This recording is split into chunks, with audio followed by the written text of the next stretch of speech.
And we're live. So we are here with the seven mothers from No Teen Shame. No Teen Shame was created for several different reasons, and today we want to sit down and give personal reasons as to why we came together as a group of young mothers from all over the country who have yet to meet each other in person. A lot of us who are actually seeing each other for the first time live and in action on this Google chat with you all. So we're just going to go down the line with some introductions. And first, we will have Christina introduce herself. Hi, my name's Christina. I'm from Sacramento, California, and my reason for joining No Teen Shame is I don't want to date myself, but when my son was born, it was way before social media as we know it, and so I really felt alienated and lack of community. I knew there were other young mothers out there. I just didn't know how to connect with them. And I feel like this is my chance to contribute to a space that's comfortable for other young parents to come and be provided with support and empowerment. And I'm honored to be a part of No Teen Shame. Wonderful. Consuela? Hi, I'm Consuela, and I'm from Boston, representing, the Celtics, Patriots, Red Sox. What excites me, and one of the reasons I am a part of No Teen Shame, is I've been completely and totally impressed by some of the work that many of you all have been doing, and I've been watching it in the blogs and watching it on Twitter, and through working with Natasha, really finding a space to not only help to shape a new opportunity or expand the space for young parents now, but also a space for, my kids are, I have two boys, they're 22 and 17, and there's a part of the story of where I feel like I do could still continue to carry some of the struggles that I had when they were born and when I was a younger parent, and I'm excited to just be able to shift the story and shift the messaging, because what I heard and what I received when I was that age, when I was younger, really caused a lot of hurt and pain. And I want to help make a difference for young parents now. That's really great.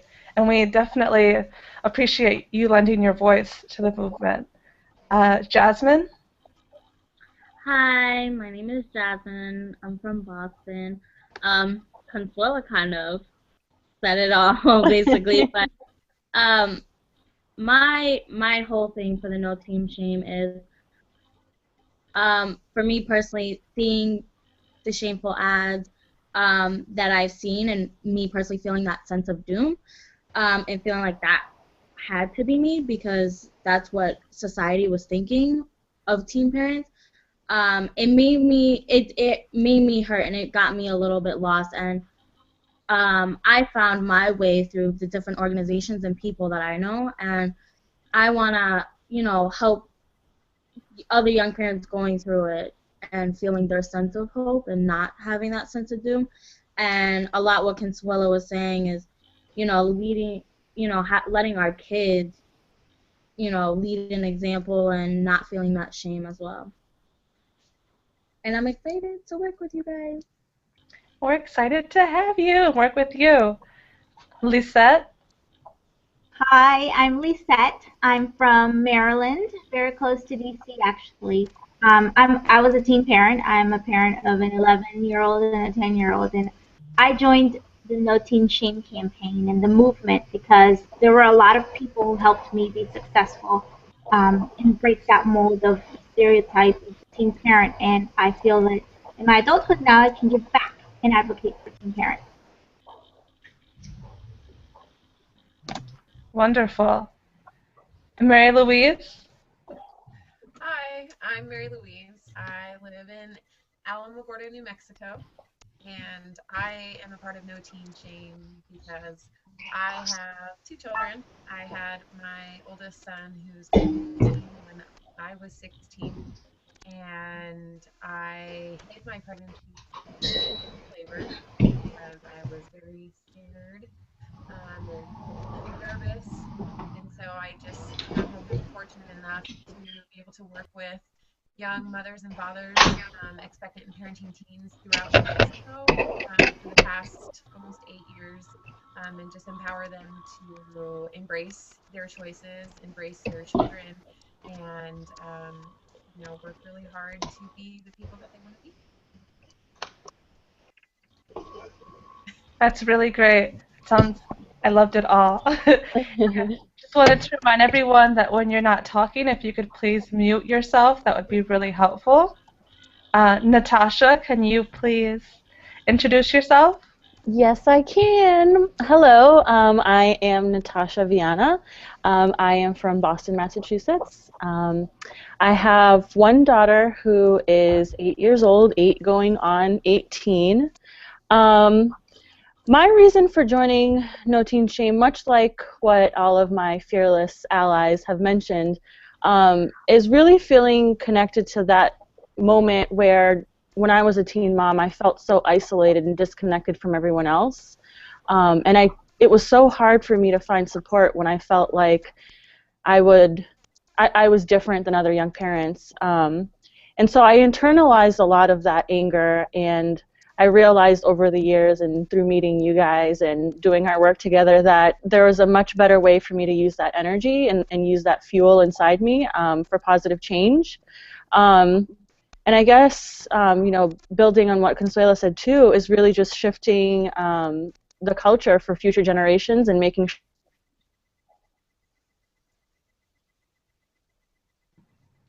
Oh no, it seems we lost Natasha while we work on getting her back. I guess I will explain why I joined No Teen Shame. Of course, echoing what everyone else has said previous to me, I think I really joined No Teen Shame because it is by young mothers for young families in general, for our children, for young fathers, for young mothers. And I think there's something really powerful about a movement led by a group of individuals that society often talks at and not with, or who society speaks for without ever really engaging us in conversations. So that's one of my biggest reasons for joining No Teen Shame. I guess we're going to go ahead and move forward, and branching off of your reason for joining No Teen Shame, a lot of us have been advocates in our personal lives before coming all together for No Teen Shame. And Christina, if you could please tell us why or how you became an advocate for young families.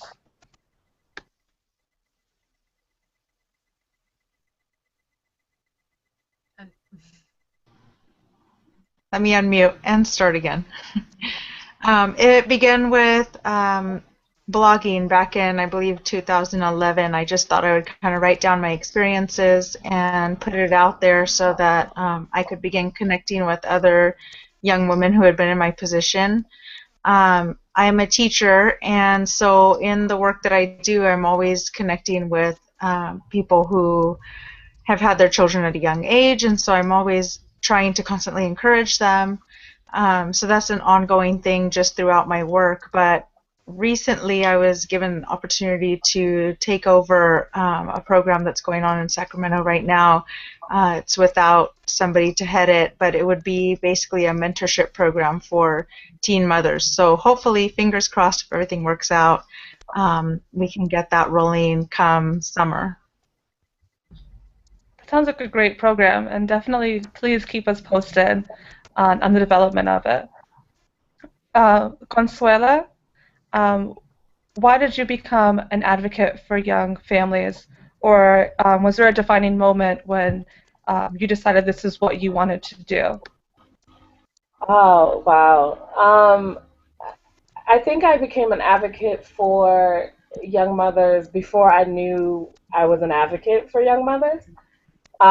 When my youngest son was born, so it was during the Bill Clinton welfare reform administration debacle and all of the craziness that happened with welfare reform, and I remember having to go and like advocate. Like I was doing all the right things. I was in college, I finished high school. I thought I was the exception to the rule, right? And in my sophomore year in college, I got pregnant again and lost daycare for my oldest son. And even while I was trying to get some financial support, really having to advocate for, like, my son didn't, I passed the family cap rule, he still could get covered, and all of the ways that I had to fight just to provide for my family. And I didn't know I was an advocate then, but I remember, like, I used to write letters to the governor of Massachusetts during that time and then say, well, since I don't have daycare for my son, but I have class on Thursday, is it okay if I drop him off at the State House since you won't help me get daycare? And I remember in those moments I was so angry, and I remember feeling so lost and feeling like I wouldn't ever really be able to accomplish the goals that I had really set for myself, because there weren't even as many of the supports that are available now, or even just being able to find somewhere that I could go to that could tell me what I could do or couldn't do. Um, was so hard. And I traveled the road alone for many, many years, where I went to work instead of finishing school. And along the way, when I finally got out of my own way of feeling embarrassed about my story, or embarrassed that I didn't accomplish all of the goals that I had set out for myself, I finally started telling people my story. And other families and especially other young parents, found solace in that. And I was like, oh, wait, like, I didn't ruin my life and ruin my kid's life. Like, I have something to contribute. Not only to my family, but also to the community. And so I've been an activist in a number of ways, both around welfare reform and just what it means to live in an inner city, struggling and trying to take care of your family. But I never forgot that a lot of the ways in which my story started was really because I was also a young parent. So to be a young parent and struggling financially were added layers, because it was almost like I'd be told, well, that's what you get. So if I was struggling, it was like, that's what you get. You shouldn't have done this and you shouldn't have done that. And so my beginning journeys as an advocate started when I had to start advocating for myself. Wow, I couldn't help but laugh at you writing them and asking them if you could drop your children off. Oh, I did. He wrote me back, though. Oh, he did? He wrote me back. It was useless, but he was kind of like, yeah, here are some options, and gave me some phone numbers, because I think he didn't want to see my 3-year-old. All right, Jasmine, could you explain to us a bit of how you became an advocate for young families? Yeah. Well, when I got pregnant with my son at 16, I had just moved to Boston from Florida, and not knowing anybody, starting a new school, 6 months pregnant, I was basically the girl with the cooties, like they couldn't come near me because they were going to get pregnant too. So I was trying to find other ways to make friends and have relationships with people, so I figured, why not hang out with other young parents. So I started finding out about other young parent programs through my midwife and people that they worked with. And kind of what Consuela was saying was, not knowing I was an advocate before, like, I realized that I was. I remember people, my guidance counselors and other people telling me, like, well, you can't graduate high school now, you ruined your life now because you had your kid. And I was just honestly thinking, like, why? Why did all those things, like, I don't understand why everything just got thrown out the window because I had my son. And just really advocating, saying, I can do it, I will do it, and there's other young parents that have done it before me and have already set those stones for me to achieve those things. So as I started getting more into the going to young parent conferences and getting with more young parent programs, I started finding myself more involved and finding ways to better advocate for young parents. Just going from one program to another program and just hopping around till I got to the State House and started advocating for 700 young parents. So that's basically how I found my way in. Awesome. Lisette, would you mind telling us a bit about how you became an advocate for young families? Sure. I got pregnant at 15 in high school, and I faced a lot of adversity, as I'm sure a lot of my fellow young parents did. And there was a lot of stereotyping and a lot of just encasing of girls who were in my position. And I didn't feel like I was ready enough to speak out and say, not all teen parents or teen mothers or young parents are destined for failure. And it wasn't until I graduated college when I was 21 that I had the first opportunity to go to a congressional breakfast actually to speak out on young families. And I felt that there was so much empowerment in just telling your story and sharing what you've been through and acknowledging that there were organizations out there who supported you to be successful. And that's when the whole passion for speaking out for others was really, and the just acknowledging and working with the organization to do more for everybody and meeting everybody just as passionate as I am. Great. What about you, Mary Louise? How did you become an advocate for young families?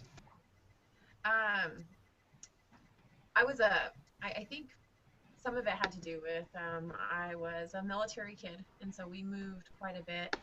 And when my dad got stationed in New Mexico, we were all a little shell-shocked, as we had grown up in a very different culture and society in Europe most of my life. And when we got here, it was the first time I'd ever really seen teen parents. I was shocked, and I could have sworn, and at that time they had a child care center in the high school, that I would never be one of those girls. And shortly after, I became one of those girls. And I had to learn a lot my own self, because I was so ashamed on my own and scared and nervous to kind of deal with that. And after I had my son, I realized that there was nothing to be ashamed about. And it made me try to be more empathetic, or it just innately became an empathy that I felt for young moms and dads. And I think the realities of the situation, being young and being a parent, I know there's goal setting, and I know that there's adversity that we have to work through, but I think the really in the moment feelings of dealing with your body changing, dealing with being a single parent, dealing with people talking bad about you at school and calling you horrible names, wondering, oh my God, am I ever going to have a date for prom again? And things that I can look at now and think, oh, they're not that big of a deal, but in that moment, they were the biggest deal. So I'm fortunate enough to work with the New Mexico Grads Program, and we're in school districts. So we actually get to teach a class to young mothers and provide case management and support for them. So they get the in-class curriculum, nutrition and prenatal care and positive parenting and health and safety. And then we also have the case management piece, which really connects the community agencies and state agencies with these young families to ensure that they're getting a team approach to the support that they need to be successful and break some cycles of stigmatizing and shaming.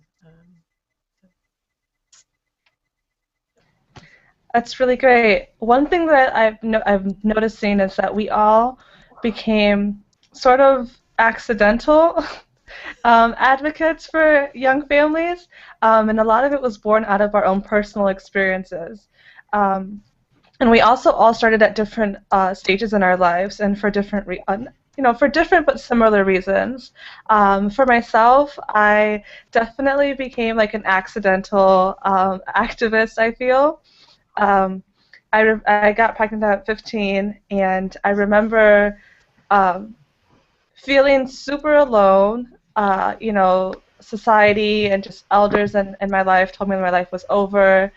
And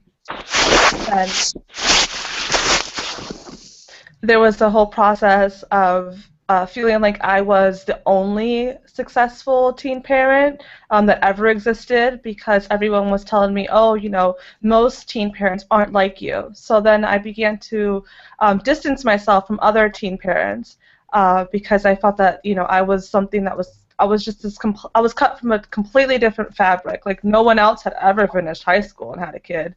All these just ridiculous thoughts filled my head. And then I came to a point where I realized that there are absolutely other teen parents who have been successful, and one of the reasons I feel is that there isn't enough support for all of us. So I started writing and speaking to organizations and things like that, and I guess that's how I became an advocate for young parents, much like everyone else, through wonderful accidental ways. So I wanted to take a moment to go ahead and push forward and talk about a bit about what is the purpose of No Teen Shame? So there's a lot of conversation around prevention. Do we support prevention, and what does prevention look like to us? And we can, yeah, go ahead. I think we definitely support prevention, but we also understand that it's going to be different depending on where we are. And so geographically, we're kind of spread out throughout the United States. Our own cultural experiences and the cultures that we live within definitely have an influence on what is more appropriate or effective with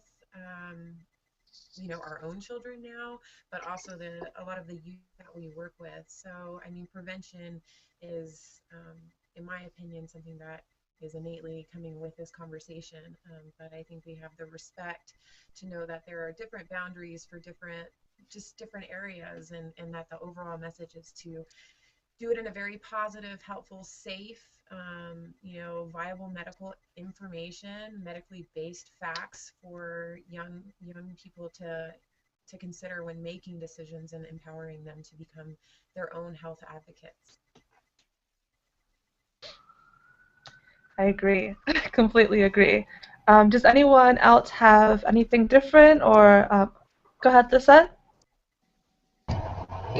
I think we support prevention, but prevention doesn't mean negative or it's not offensive. Prevention is education, and when we've talked about prevention and bringing a certain type of information to our youth, it means that we just want to do it in a positive way. And I've had the pleasure and to work with an approach called positive youth development, which you really allow youth to lead what it is that they want to find out and to create their own programs and to kind of be hands-on on it. And that's what prevention really looks like for me, is to be a part of it and to bring something positive rather than something negative and offensive that targets a specific group. Yeah, and I would like to add as well, because I work at the Massachusetts Alliance on Teen Pregnancy, and I came to the organization to actually work in communities across our state to really look at what are they doing to address the issue of teen pregnancy. And a lot of the work that I've been doing is directed towards prevention, right? So it's like I train teachers, I train youth workers, I train a lot of other people on how to deliver effective prevention messages and prevention education. But what I have found to be really interesting in my work is when I get at what communities I'm working in are the communities that also have high teen birth rates. And it is unfair and a disservice, because if messages of adolescent sexual health is about adolescent sexual health for all people, then I absolutely believe that all young people should be included in whatever education that you're offering. So when I say comprehensive sexual health education, I also mean that it needs to be inclusive, where young parents feel like there's something in there for them, as well as other young people that may not be heterosexual, young people that may have had other experiences in terms of sexual relationships and even traumatic experiences. And I encourage all communities to really consider, are you just trying to prevent pregnancies? And if you are, then what about the young people in your classroom or in your after-school program that are currently parenting? And will your messages be inclusive of them as well? And I find it really challenging to engage with other adults because here sometimes people don't know my story, and I hear some of the most horrible things from adults that the community is entrusting with the delivery of the education. So if you don't believe in young people and you're supposed to be the one delivering the medically accurate information, then there's no way that you're going to deliver a message that also is supportive of the same young parents that you may have in your classroom or in your program. Really, really, really good point. Does anybody else want to jump in and discuss? I'm just going to add a little bit to what Consuela said. And, you know, with my experience with sex ed, both as like the recipient and then being on the other end, just understanding the importance of being culturally sensitive and understanding the culture that you're walking into. Because I think what a lot of times what happens is you assume, you being other people, can sometimes assume that all teens are just kind of the same, and all teens need the same message, and all teens need the same things, and not really understanding that, you know, there's a difference when it comes to resources and support and language, and so being mindful of what equitable access to all of those things is, I think, is super important too. Good point. So I'm going to go ahead and move a bit further. So we talked about what prevention looks like for us. I guess, what is your vision for future parenting? Do you think that there needs to be more support organizations for pregnant and parenting teens? Do you feel that there should be more state or federal funding? Do schools need to be, you know, addressed? What would be your ideal vision for a young pregnant or parenting person?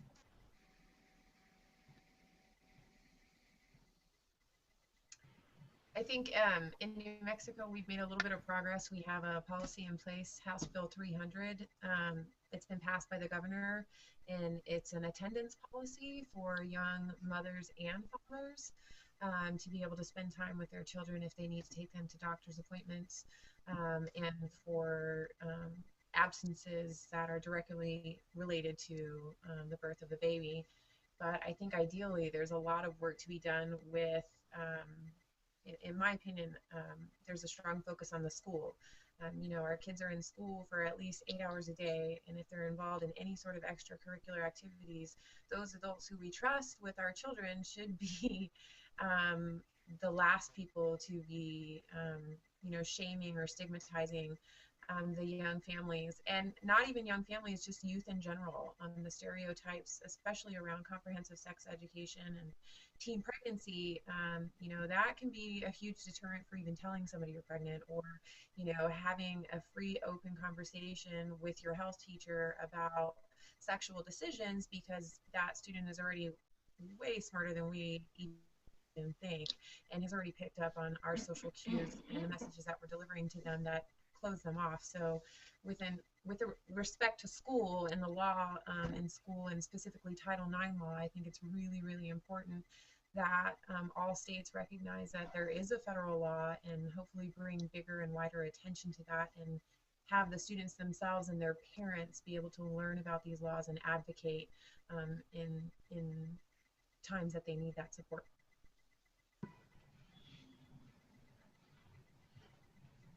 Wonderful. I completely agree about the Title IX. I had no idea about Title IX until like 2 years ago, and I'm about to graduate college. So I was definitely in my 20s, and it would have been wonderful to learn more about it when I was 15 years old. Would anybody else like to jump in and give their future, their ideal future for pregnant or parenting young people? I mean, I would just like to live in a culture where we're not shaming people for being parents because of their age. I mean, ideally, I think in certain ways our society is already set up to acknowledge that young parents deserve rights, you know, having Title IX and having certain things happening, like in Massachusetts. Our bullying bill explicitly now names expectant and parenting students as targets for bullying and harassment in schools, and not just by students but by school staff as well. So I think we're moving in the right direction and acknowledging that regardless of our age, we're all doing the same thing. We're all raising the future. We're all raising the next generation. So just improving on that is what I feel is important. It's a really good point about the cultural changes that need to continue to take place. Anybody else have their future? So I would like to say that sort of my vision for the future includes everything that everyone else has shared, and it also, in addition to that, because I think sometimes when we think about what does a new parent, and especially a new parent that is young, need in order to just feel like they can do some of the many things that many of us in our group have been able to accomplish. What we ultimately need sometimes is not just don't shame on us and don't think about the stigma that we carry when we walk into the room, but also it's like I want to finish school. Like, right, when I was younger, I wanted to finish school, but I also wanted my family to be able to talk to me about it. I was just saying to Natasha the other day, I remember my pregnancy story was really traumatic to me when I look back on it. None of my family even acknowledged that I was really pregnant. The baby just got here. Like, so I couldn't talk about my back is hurting or really thinking about labor or some of those things. So it was also, as in my community where I was growing up in, I also wanted people to not only believe that I could accomplish my goals, but also to know that I'm just figuring out parenting and give me a break, right? So like, give me a break and let me learn with you, because I now have friends that are starting their families in their 30s, and a lot of the things I thought was hard because I was young, it was hard because parenting is hard when babies are new. You don't know what you're doing, and sometimes you can break them. And you're worried about it. And so my vision is that as we are looking for making sure that young parents have the supports that they need, that we also are beginning to embrace that they're pregnant, love them, and love their families that are beginning to grow. Really great point. Does anybody else want to chime in on their vision of the future?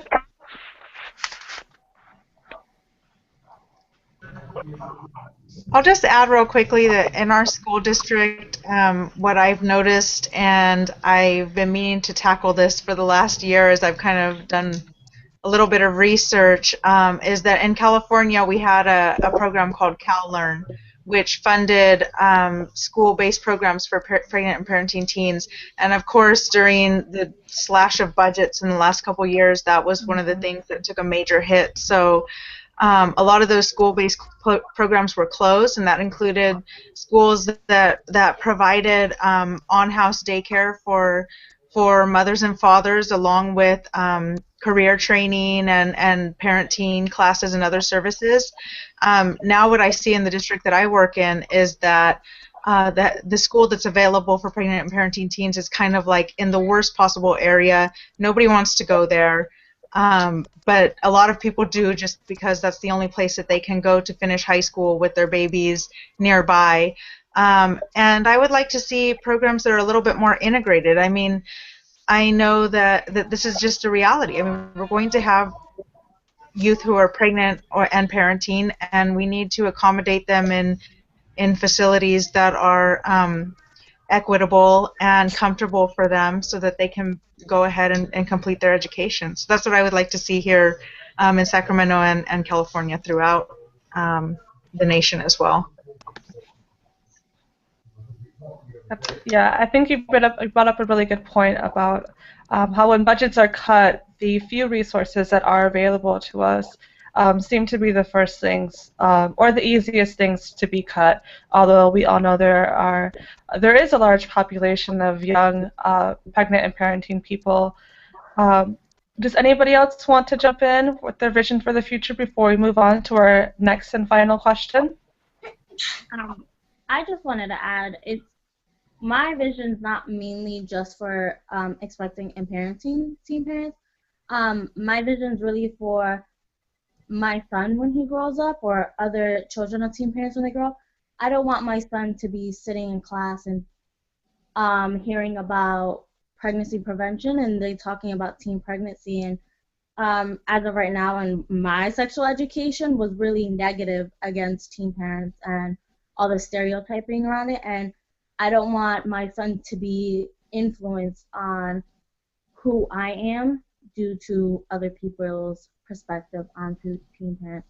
And basically throw kind of like having that perspective and like throwing away all the things I did accomplish just because of what his teachers or people were saying at that time to him in school. So basically going off of what Consola said, just having a better understanding of who's in your class, of who's in class about pregnancy prevention and so forth.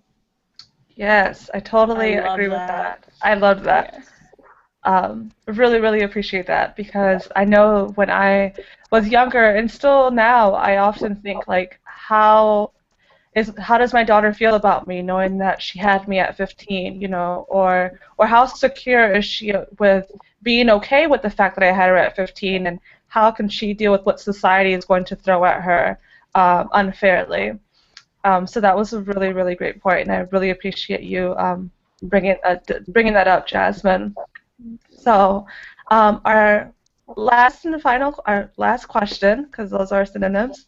We're coming into May, and May is National National Teenage Pregnancy Prevention Month? I believe it is. The National Month to Prevent Teen Pregnancy. Yeah. Yes. So I know that last year No Teen Shame was born around this time, and it was in response to some negative ads that came out from the Candies Foundation, from the New York City's Human Resources Administration. There were some problematic ads in Chicago.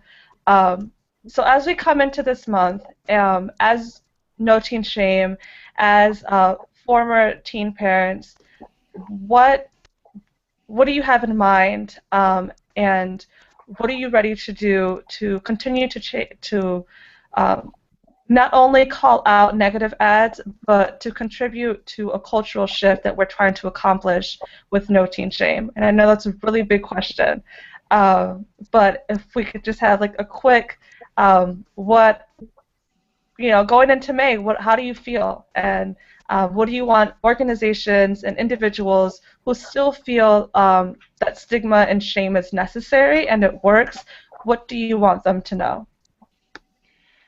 I would want them to know that, shame and stigma and stereotyping are all just really awful ways to handle what we all feel is a necessary thing that we all need to do. I think about, here's this opportunity where we're really sparking up this conversation about unplanned teen pregnancy prevention without shaming and stigmatizing teen parents. And I honestly look forward to having people really think about like what young parents do they have at the table at their organizations, helping them start and determine and plan what some of their campaigns and strategies and ads look like.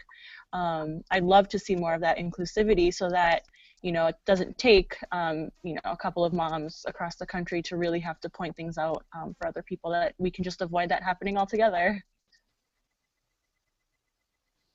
I agree, Natasha. I think, too, that we need to focus on the positive things that are happening. There's a lot of organizations that are providing a lot of positive support for youth that are pregnant and parenting, but also youth that aren't pregnant or parenting, but possibly dealing with some pretty intense decision making when it comes to their sexual health and sexual decisions. And, just again, what you said, echoing that they need to be brought to the table to help make those decisions, and that when they are faced with that adversity or those negative campaigns and negative messaging, that it shouldn't shy them away from continuing with their own personal motivation to keep working.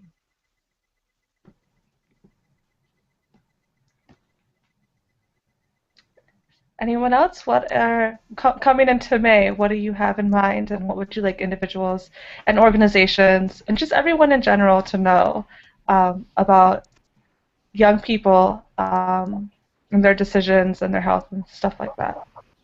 Well, I think that people need to realize that teen pregnancy and young parenthood isn't a disability. It's not an obstacle. It's just another hardship that anybody can face at any time. And just as we advocate and talk about inclusivity, as Natasha mentioned, and working together and being an example and a role model, the adults and the people in power have that ability to make that happen, and continuing to be supportive and promoting empowerment for young people and for young parents will truly be the key to continue this trend of maybe eliminating or decreasing teen pregnancy, or just being acceptance that something happened, something went wrong. There's a million other factors out there that led to teen pregnancy, but it's not the end, and you move on and you find a way to do it.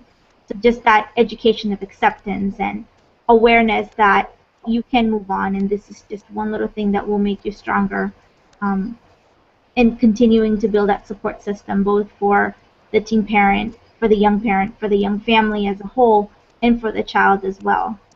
Because the child will grow up and they will be seeing these ads and they will be hearing what they're saying about their parents. And as Jasmine mentioned, we're educating our children to be strong and to follow in the good footsteps of their parents. So my message for the organizations who are supported is to continue to do that and to empower youth and to empower the parents that they're reaching out to. Yeah, and to go off of like what Lisette has said and what Natasha has said, in the end of the day, we're still humans. We still, in the end of the day, you shame anybody else, you bully anybody else, they're gonna hurt, they're gonna feel. Just because we didn't fit into the cultural norm of not for us having our children young, doesn't mean that we lost that aspect of being a human and having those feelings. Just to be really cautious of that, of how people feel. And then, Yeah, and I would like to kind of add on what everyone else is saying. And this is coming from now a mother of teenagers and a young adult. It's really lazy of us to decide that if we if we say teen parents are the worst thing that could happen and we believe that is what's going to prevent pregnancy, that's really lazy and pathetic to me. And so what my young people in my household need and the young people in my community need in terms of messaging on how to delay starting their families until they are ready is we need to start having real serious, honest conversations about love, about relationships, and about sex. And so that's the hard work. And I would like to push organizations, I would like to push other adults, and I would like to push young people. Let's not be so lazy to just think that if we go around bashing one group of young people, that's somehow going to prevent pregnancy. We need to be more honest. What prevents pregnancy is when sperm and egg don't meet. And so we need to start having real conversations on how that doesn't happen. And talking about who I am and what I may have done when I was 15 is not really going to help a young person know what to do to make sure sperm and egg doesn't meet. And yes, I say that in trainings to other adults. Yes. Okay, sorry. Obviously, I'm not mature enough to be on this call.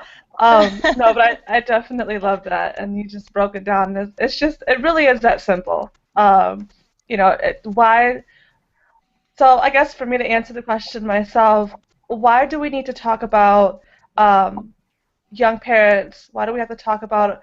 Why do you have to talk about me in an effort to prevent teenage pregnancy? I think that as a culture, we've been doing this for decades, and as it turns out, when you give young people affordable access to birth control, and when you start teaching comprehensive sex ed, and when you have doctor-patient confidentiality, which is, doctors actually abide by it, that young people make the right decisions not the right decisions, they make the decisions that are best for themselves when they have the information that they need to make well-informed decisions. So Christina just joined us again, and we wanted to give Christina a chance to answer. Going into May, what would you like society to know about no teen shame and just the conversation in general? I think I would just like organizations and the public in general to know that people are listening.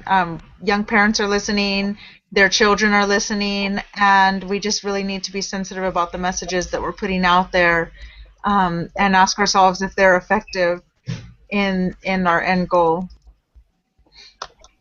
Great. So thank you guys so much for taking this time out of your evening to see all of each other's faces and have this great chat on Google. I wanted to let everyone know that as a group, we are open to work with organizations and individuals and anyone who wants to learn more about campaign messaging when it comes to teenage pregnancy prevention, when it comes to young families. We also want to thank the organizations and groups that are out there who are doing amazing work with small budgets, who understand that stigma isn't necessary. Also want to let you all know about our hashtag #NoTeenShame, which you can look up anywhere on social media. We also have a Tumblr, noTeenShame.tumblr.com, where you could look up our one-pager of information. It gives you further, more concise information about No Teen Shame, our history, our goals. We plan on having Twitter chats during the month of May. We are going to be releasing a few more statements in the month of May and visuals. So if you would like to get in contact with any of us, you can go through our Tumblr, or you can find each of us individually on Twitter. I will have each person's Twitter handle down in the information section. And if anyone else has anything to say, please chime in. If not, thanks for chatting. Thank you. Bye. Night, everybody. Bye.